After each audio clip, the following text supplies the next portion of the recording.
महालक्ष्मी व्रत कथा। एक समय महर्षि श्री वेद व्यास जी हस्तिनापुर पधारे।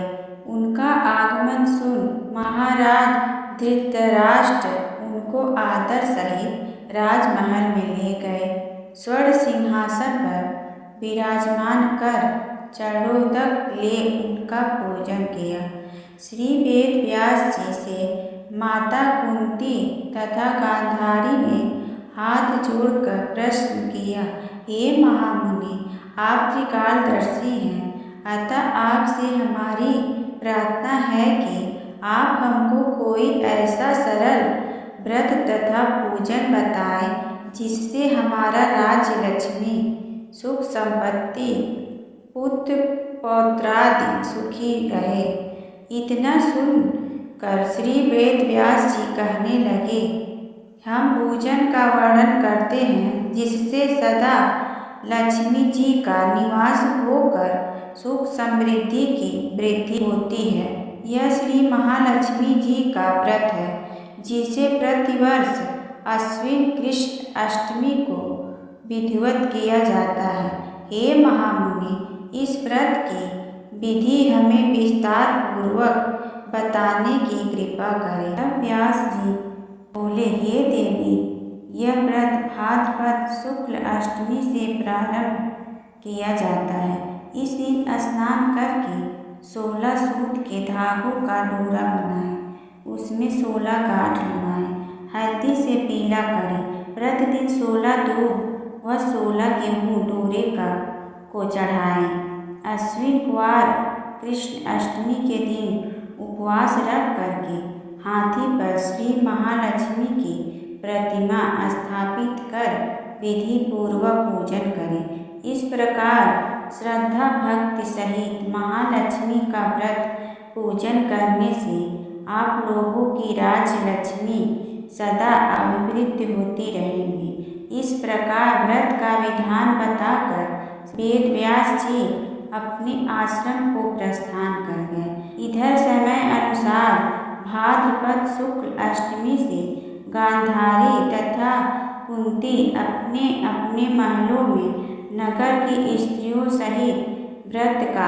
आरंभ करने लगी। इस प्रकार 15 दिन बीत गए। 16वें दिन अश्विन कृष्ण अष्टमी के दिन गांधारी ने नगर के सभी महिलाओं को पूजन के लिए अपने महल में बुलवा लिया। माता कुंती के यहाँ कोई भी महिला पूजन के लिए नहीं आई। साथ ही माता कुंती को भी गांधारी ने नहीं बुलाया। ऐसा करने से माता कुंती ने अपना बड़ा अपमान समझा।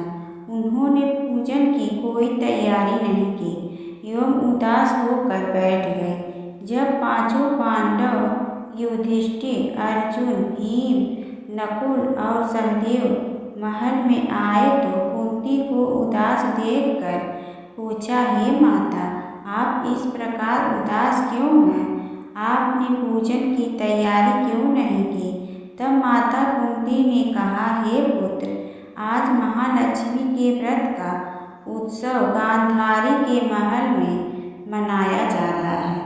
उन्होंने नगर की समस्त महिलाओं को बुला लिया है और उसके 100 पुत्रों ने मिट्टी का एक विशाल हाथी बनाया, जिस कारण सभी महिलाएं उस बड़े हाथी का पूजन करने के लिए गांधारी के यहाँ चली गई, लेकिन मेरे यहाँ नहीं आई। यह सुनकर अर्जुन ने कहा, हे माता, आप पूजन की तैयारी करें और नगर में बुलावा दे दें कि हमारे यहाँ स्वर्ग के इरावत हाथी के पूजन होगी। इधर माता कुंती ने नगर में ढिढोरा पिटवा दिया और पूजा की विशाल तैयारी होने लगी। उधर अर्जुन ने बाण के द्वारा स्वर्ग में इरावत हाथी को बुला लिया। इधर सारे नगर में शोर मच गया कि कुंती के महल में स्वर्ग से इंद्र का इरावत हाथी पृथ्वी पर उतार कर पूजा जाएगा। इस समाचार को सुनकर नगर के सभी नर नारी, बालक एवं वृद्ध की भीड़ एकत्र होने लगी। गई। वहाँ एकत्र हुई सभी महिलाएं अपनी अपनी थालियां लेकर कुंती के महल की ओर जाने लगी। देखते ही देखते कुंती का सारा महल ठसाठस भर गया। माता कुंती ने ऐरावत को खड़ा करने हेतु अनेक रंगों के चौक पुरवाकर रेशमी वस्त्र बिछवा दिए।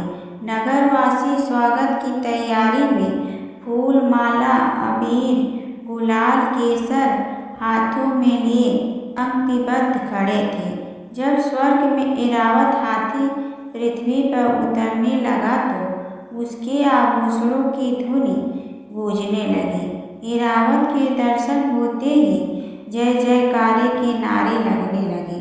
सायंकाल के समय इंद्र का भेजा हुआ हाथी ऐरावत माता कुंती के भवन के चौक में उतर आया।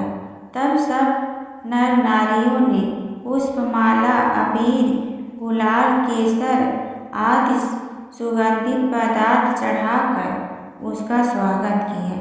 राज पुरोहित द्वारा ऐरावत पर महालक्ष्मी की मूर्ति स्थापित करके वेद मंत्रोच्चारण द्वारा पूजन किया गया। नगरवासियों ने भी महालक्ष्मी पूजन किया।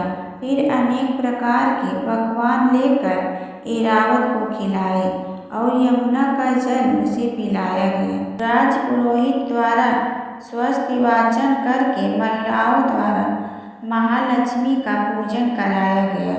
16 गांठों वाला डोरा महालक्ष्मी को चढ़ाकर अपने अपने हाथों में बांध लिया। ब्राह्मणों को भोजन कराया गया। दक्षिणा के रूप में स्वर्ग आभूषण वस्त्र आदि दिया गया। तत्पश्चात महिलाओं ने मिलकर मधुर संगीत और भजन कीर्तन कर संपूर्ण रात्रि महालक्ष्मी व्रत का जागरण किया। दूसरे दिन प्रातः राज पुरोहित द्वारा वेद मंत्रोच्चारण के साथ जलाशय में महालक्ष्मी की मूर्ति का विसर्जन किया गया। फिर ऐरावत को विदा कर इंद्रलोक भेज दिया। इस प्रकार जो स्त्रियां श्री महालक्ष्मी का विधि पूर्वक व्रत एवं पूजन करती हैं उनके घर धन धान से जुड़ रहते हैं तथा उनके घर में महालक्ष्मी सदा निवास करती हैं। इस हेतु महालक्ष्मी की यह स्तुति अवश्य बोले। महालक्ष्मी नमस्तुभ्यं नमस्तुभ्यं सुरेश्वरी हरिप्रिये नमस्तुभ्यं नमस्तुभ्यं दयानिधे। महालक्ष्मी व्रत कथा। प्राचीन काल की बात है। एक गांव में एक ब्राह्मण रहता था। वह ब्राह्मण नियमानुसार भगवान विष्णु का पूजन प्रतिदिन करता था। उसकी भक्ति से प्रसन्न होकर भगवान विष्णु ने उसे दर्शन दिए और इच्छा अनुसार वरदान देने का वचन दिया। ब्राह्मण ने माता लक्ष्मी का वास अपने घर में होने का वरदान मांगा। ब्राह्मण के ऐसा कहने पर भगवान विष्णु ने कहा, यहाँ मंदिर में प्रतिदिन एक स्त्री आती है और वह यहाँ गोबर के उपले थापती है, वही माता लक्ष्मी है। तुम उन्हें अपने घर में आमंत्रित करो। देवी लक्ष्मी के चरण तुम्हारे घर में पड़ने से तुम्हारा घर धन धान से भर जाएगा।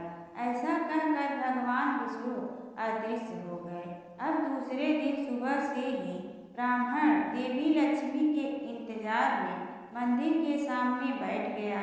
जब उसने लक्ष्मी जी को गोबर के उपले थापते हुए देखा तो उसने उन्हें अपने घर पधारने का आग्रह किया। ब्राह्मण की बात सुनकर लक्ष्मी जी समझ गए कि यह बात ब्राह्मण को विष्णु जी ने ही कही है, तो उन्होंने ब्राह्मण को महालक्ष्मी व्रत करने की सलाह दी। लक्ष्मी जी ने ब्राह्मण से कहा कि तुम 16 दिनों तक महालक्ष्मी व्रत करो और व्रत के आखिरी दिन चंद्रमा का पूजन करके अर्घ देने से तुम्हारा व्रत पूर्ण हो जाएगा। ब्राह्मण ने भी महालक्ष्मी के कहे अनुसार व्रत किया और देवी लक्ष्मी ने भी उसकी मनोकामना पूर्ण की। उसी दिन से यह व्रत श्रद्धा से किया जाता है। था। एक बार महाभारत काल में हस्तिनापुर शहर में महालक्ष्मी व्रत के दिन महारानी गांधारी ने नगर की सारी स्त्रियों को पूजन के लिए आमंत्रित किया, परंतु उन्होंने कुंती को आमंत्रण नहीं दिया। गांधारी के सभी पुत्रों ने पूजन के लिए अपनी माता को मिट्टी लाकर दी और इसी मिट्टी से एक विशाल हाथी का निर्माण किया और उसे महल के बीच में स्थापित किया गया।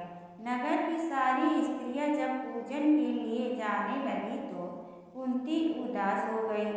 जब कुंती के पुत्रों ने उनकी उदासी का कारण पूछा तो उसने सारी बात बताई। इस पर अर्जुन ने कहा, माता आप पूजन की तैयारी कीजिए, मैं आपके लिए हाथी लेकर आता हूँ। ऐसा कहकर अर्जुन इंद्रदेव के पास गए और अपनी माता के पूजन के लिए ऐरावत को ले आए। इसके पश्चात कुंती ने सारे विधि विधान से पूजन किया। जब नगर की अन्य स्त्रियों को पता चला कि कुंती के यहाँ इंद्रदेव की सारी ऐरावत आई है तो वे भी पूजन के लिए उमड़ पड़े और सभी ने सविधि पूजन संपन्न किया।